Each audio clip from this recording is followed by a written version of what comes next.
The dwarf planet Pluto is the furthest object in our solar system. Hundreds of thousands of minor icy planets and asteroids populate this region of space within the Kuiper Belt. Once thought to be the ninth planet in our solar system, Pluto was named after Pluto, the Roman god of the underworld. However, Pluto lost this standing in 2006. According to current scientific theories, the solar system contains innumerable asteroids, a small number of dwarf planets, and just 8 planets. Our knowledge of the universe has expanded greatly over the past several centuries. We now have a good idea of how planets operate, what they're made of, and whether or not they may house humanity in the far future. But perhaps there is still a great deal to discover about the stars in our own galaxy. What mysteries has the James Webb Space Telescope finally solved about Pluto? Does it harbor life, either known or unknown, and does it have an interior ocean? Join us as we explore the incredible mystery of what the James Webb Space Telescope discovered on Pluto that was hidden all along. The ninth planet, Pluto, was much admired for 76 years. People noticed that it had the smallest moon in the solar system. The fact that its orbit was skewed and oval didn't bother anyone. Pluto was a bit of an oddball, but it was our oddball. Kids could relate to it because of its miniature size, and many adults could identify with its plight as an outcast. The populace felt compelled to defend Pluto. There was public outrage when Pluto was reclassified as a minor planet 15 years ago. It is perhaps not surprising that the International Astronomical Union revised their definition of a planet, and Pluto was left off the list. According to the revised criteria, a planet must possess 3 characteristics. It has to go around the Sun, it needs to be massive enough that its own gravity can shape it into a sphere or something near one, and it must have removed any debris from its orbit. Pluto failed the third and final evaluation, so we have a dwarf planet.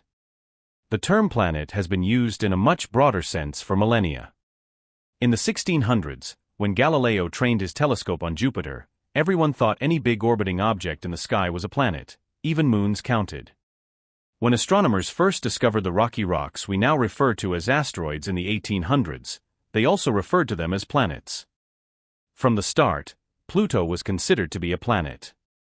It was initially seen in January 1930 by amateur astronomer Clyde Tombaugh using photographs obtained with a telescope. Tombaugh reported his finding immediately to the observatory's head, boasting, "I have found your planet X." Tombaugh was alluding to a hypothetical ninth planet that would orbit the Sun beyond Neptune. However, things took a strange turn when it was discovered that Pluto wasn't alone in the universe. Beyond Pluto's orbit in 1992 was an object only a tenth as wide. Since then, almost 2,000 frozen bodies have been discovered in the Kuiper Belt, the coldest region of the solar system's outskirts. There could be a great deal more to come. Questions were raised when it was discovered that Pluto had so many neighbors. What did these unfamiliar planets have in common with Earth? Why did they stand out? Suddenly, astronomers were confused about what constituted a planet. Professor Mike Brown studies the planets as a planetary scientist at Caltech in Pasadena. He discovered the first Kuiper Belt object visible at the time that seemed to be larger than Pluto in 2005. In commemoration of the television show Xena, Warrior Princess, its name was changed to Xena. This icy remnant was created when the Sun and planets were very young. Brown suggested that Xena should be the 10th planet if Pluto was the 9th. However, if Xena didn't merit the status of a planet, then neither does Pluto. In 2006, disagreements over where to place Pluto and Xena reached a boiling point. The action culminated at a conference of the International Astronomical Union in Prague. After extensive discussion, a revised definition of a planet was offered for a vote on the last day of the August meeting. Dwarf planet status was awarded to Pluto and Xena. Given its importance in shaking up our understanding of the solar system, the name is appropriate. Since Brown's work contributed to dethroning Pluto as a planet, he has earned the Twitter handle @PlutoKiller. Posters and textbooks were reproduced and updated immediately. However, many planetary scientists have never updated their methods, and this is especially true of those who focus on Pluto. That could be sarcasm or malice on their part, but me and others argue in 2 papers that there are also valid reasons to reject the IAU's definition of a planet. The scholars read numerous books, articles, and letters to compile this information. Some of the papers were centuries old. They illustrate the multiple incarnations through which the term planet has been used by scientists and the general public, and the reasons were not always obvious. Between Mars and Jupiter in the asteroid belt is where you'll find Ceres. After its discovery in 1801, Ceres was given planet status alongside Pluto. As more objects were discovered in the asteroid belt, Ceres was claimed to have lost its planet status. Scientists had determined that Ceres had hundreds of neighbors by the end of the 1800s. According to the legend, Ceres lost its planetary status because it was no longer noticeable. That's how Ceres and Pluto were similarly afflicted.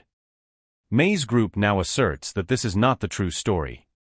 Even until the 20th century, Ceres and other asteroids were still regarded as planets, albeit minor planets. A science newsletter reported in 1951 that thousands of planets are known to circle our Sun, with a caveat that the vast majority of these planets were small fry with sizes ranging from that of a city block to that of the state of Pennsylvania. It wasn't until the 1960s that minor planets became a derogatory term. They were observed by spacecraft for the first time at that point. Planetary appearances were still present in the biggest asteroids, however, the majority of the smaller ones were abnormal lumps. This proved they weren't just smaller versions of the larger spherical planets. The fact that asteroids often fail to escape their orbits is irrelevant to the decision to rebrand them. What about moons, you ask? Until the 1920s, they were referred to as planets or secondary planets by scientists.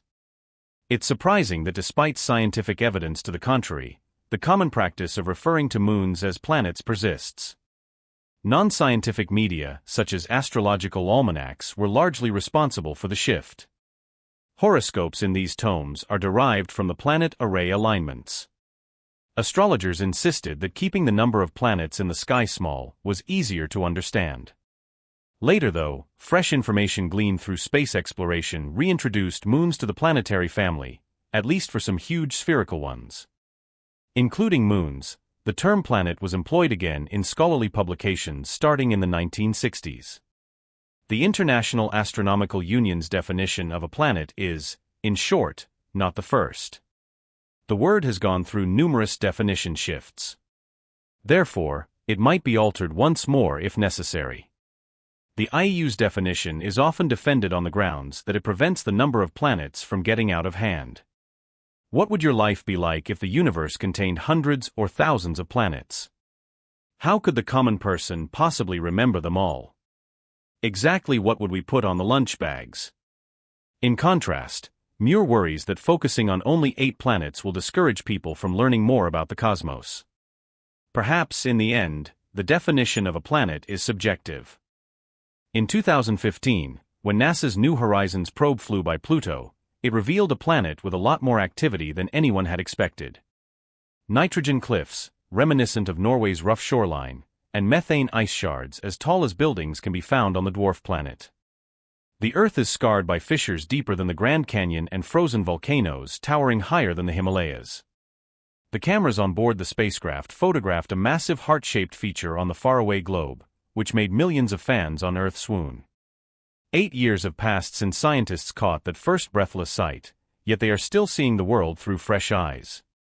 Since New Horizons was traveling at 32,300 miles per hour when it made its closest approach to the dwarf planet, it was only able to take detailed pictures of the side of Pluto that was facing the Sun. One of them was momentarily hidden from view by the darkness. Now that scientists have analyzed the close-ups of the near side taken by the spacecraft days before it zipped past, they are starting to look at the images of the other half. Scientists refer to such a region as the far side or the dark side. Despite the low resolutions, the photographs clearly depict the landscape with detail down to about 1 mile at most, 250 times more detailed than images captured by the Hubble Space Telescope, which orbits the Earth. Scientists now have a new perspective on this dynamic world thanks to the analysis of hundreds of images, shedding light on questions such as whether or not an ocean lies beneath the icy crust and how compounds freeze out of the atmosphere to shape the planet's surface. The statistics even lend credence to the idea that the cold world could support life. However, there are mysteries presented by the pictures. For instance, the ice fragments that resemble skyscrapers were just recently discovered on Pluto's far side, yet they now appear to orbit the planet. Because of this, their beginnings are among the dwarf planet's greatest mysteries. Richard Binzel, a planetary scientist at the Massachusetts Institute of Technology in Cambridge and a New Horizons co-investigator, says Pluto is the gift that keeps on giving. Then, in 1996, scientists were able to see surface details at a resolution of 310 miles thanks to the Hubble Space Telescope. The photographs were blurry, but they showed a planet-like globe with higher global contrast than any other planet in the solar system, including Earth. In July 2015, New Horizons famously observed a heart-shaped feature just north of the near-side's equator, confirming that Pluto is indeed a dynamic world. Sputnik Planitia, a frozen basin roiling and flowing with enormous glaciers, is located within Pluto's left ventricle and is now known to have a profound impact on the planet's dynamics. Pulses of sublimating ice rise into the air as the sun warms the frozen plain, only to fall again when night falls. It is possible that the beating of the heart tipped Pluto over. Fran Baginal, a planetary scientist at the University of Colorado Boulder who did not participate in the study, thinks it is situated almost perfectly opposite Pluto's largest moon, Charon. The chance of an accident occurring is 5% at most. Instead, simulations show that a subterranean sea began to rise into the rift just as the basin was forming. Nitrogen gas from Pluto's atmosphere condensed and froze in the icy crater. Pluto's current alignment is the result of a huge burden caused by the accumulation of additional water and ice. The concept of an ocean beneath the surface is not new, but the far side photos have provided significant support for this theory. Some of the most convincing evidence comes from chaotic terrain, a confusing patchwork of hills, fissures, and pits located on Pluto's opposite side from Sputnik Planitia. Scientists believe that an asteroid or comet impact caused seismic waves to rip through and around Mars, Mercury, and Europa, one of Jupiter's moons. When these earthquakes finally collided on the opposite horizon, they tore the surface in a way similar to what we see on Pluto's icy moon Charon.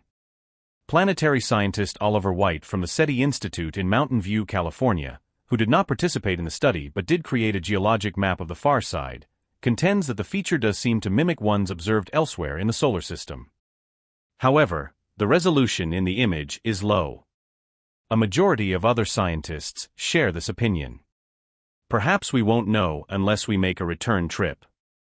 The discovery of numerous fractures on Pluto's far side, among other geological peculiarities, lends credence to the idea of a subsurface ocean and may even provide insight into the planet's formation. For a long time, scientists have speculated that Pluto's ocean had a cold start, meaning that it was frozen at the time the dwarf planet was formed. Eventually, the radioactive decay in its rocky core would have produced enough heat to dissolve it. This theory aligns with what scientists have observed in other icy bodies in the outer solar system, like Jupiter's moon Europa and Saturn's moon Enceladus, where subsurface oceans exist under icy crusts. The presence of an ocean beneath Pluto's surface would not only be scientifically fascinating, but also raise questions about the potential for life in such extreme environments. Scientists are also intrigued by Pluto's atmosphere, which is primarily composed of nitrogen with traces of methane and carbon monoxide. This atmosphere undergoes seasonal changes as Pluto orbits the Sun. When Pluto is closer to the Sun in its elliptical orbit, the surface ices sublimate, changing directly from solid to gas, creating a temporary atmosphere. As Pluto moves farther from the Sun, the atmosphere freezes and collapses back onto the surface.